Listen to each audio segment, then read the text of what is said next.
आपने कभी ना कभी सुना होगा कि वेबसाइट ठप पड़ गई। जैसे अभी पिछले गुरुवार को ही अमेजन, जोमेटो और पेटीएम समेत दुनिया भर की हजारों वेबसाइट ठप हो गई। सोनी लिव, हॉटस्टार जैसे ओटीटी प्लेटफॉर्म पर भी यूजर्स को पसंदीदा कंटेंट एक्सेस न कर पाने समेत कई तरह की दिक्कतें सामने आईं। ज़्यादातर कंपनियों की वेबसाइट्स की स्पीड या तो काफ़ी कम हो गई या फिर इन्होंने काम करना ही बंद कर दिया। पेटीएम जैसे साइट से पेमेंट न होने की शिकायतें भी सामने आईं। इन कंपनियों के अलावा इनमें कई बैंक, टेक कंपनियां और कई सारी एयरलाइंस की कंपनियां भी शामिल हैं। आज हम इसी मुद्दे पर बात करने वाले हैं। नमस्कार, मैं हूं आदर्श मोहन और आप देख रहे हैं सनराइज न्यूज। चलिए बिना किसी देरी के आपको बताते हैं कि वेबसाइटें क्यों ठप पड़ जाती हैं। इसके कई कारण होते हैं, जैसे DNS यानी डोमेन नेम सिस्टम में एरर होने के कारण कई बार वेबसाइट्स ठप हो जाती हैं। इसके अलावा network congestion, cable disturbance, speed fluctuation समेत ऐसे तमाम कारण होते हैं जिनकी वजह से इंटरनेट आउटेज की समस्या आती है। थोड़ा विस्तार से समझें तो नेटवर्क कंजेशन यानी जब एक निश्चित क्षेत्र में एक ही समय में बहुत से लोग नेटवर्क तक पहुंचने का प्रयास कर रहे हों तो नेटवर्क की भीड़ जैसी स्थिति पैदा होती है।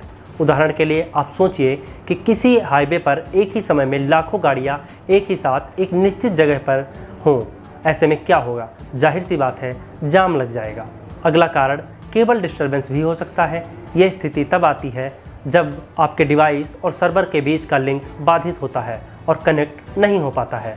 कई बार आंधी, तूफान और जानवरों के कारण केबल टूट जाने की वजह से भी आपके सर्विस प्रोवाइडर का लिंक फेल हो जाता है।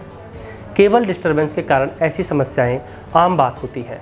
अगला कारण स्पीड फ्लक्चुएशन है। सर्विस प्रोवाइडर द्वारा दी जा रही इंटरनेट की स्पीड में फ्लक्चुएशन के कारण भी आउटेज या इंटरनेट डाउन की समस्या हो सकती है।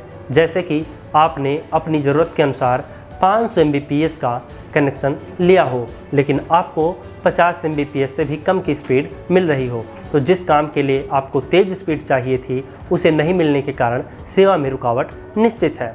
अचानक से स्पीड बढ़ना और अचानक से घटना भी आउटेज का कारण हो सकता है। अगला कारण इक्विपमेंट फेलियर भी हो सकता है। कभी कभी तकनीकी कारणों के चलते सर्किट को नुकसान पहुंच सकता है। इसके अलावा लॉक ऑफ और ओवरलोड भी उपकरणों के फेलियर का कारण बनते हैं। अगला कारण ऑपरेशन एरर भी हो सकता है, चाहे वो गलत IP एड्रेस हो, इम्प्रॉपर वायरिंग या गलत तरीके से कॉन्फ़िगर किए गए फायरवॉल। इन कारणों से इंटरनेट कनेक्शन ठीक से स्थापित नहीं हो पाने पर ऑपरेशन त्रुटियां हो सकती हैं। ये भी इंटरनेट डाउन की समस्या का कारण बनते हैं। इन कारणों के अलावा नेटवर्क आउटेज या इंटरनेट डाउन समेत और भी कई कारण हो सकते हैं।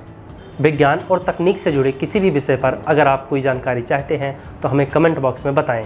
इसी तरह की और रोचक जानकारी के लिए हमारे यानी सनराइज न्यूज़ के साथ जुड़े रहिए। धन्यवाद।